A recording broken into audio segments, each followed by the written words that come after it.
Good evening. The pandemic could change how education is delivered in this province. The Ford government confirms it's considering making online learning permanent.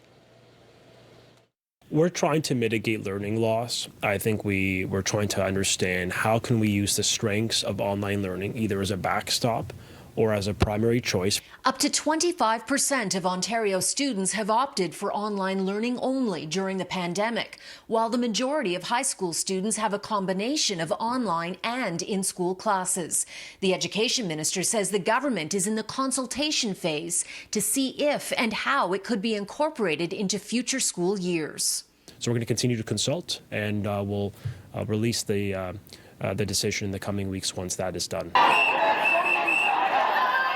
Before the pandemic, teachers staged rotating strikes to protest, in part, the Ford government's attempt to make first 4 and then 2 online courses mandatory for all high school students. I'll tell you candidly, I'm very suspicious about this government's motivations. There's no hard provincial data yet to prove whether students have benefited or struggled due to online learning during COVID.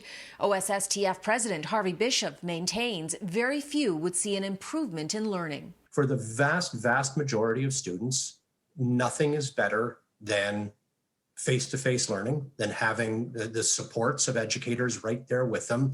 A government spokesperson tells CityNews they're exploring all options, whether students of all grades could opt for online only or in part, and that if online learning did become permanent, there would be extensive teacher testing.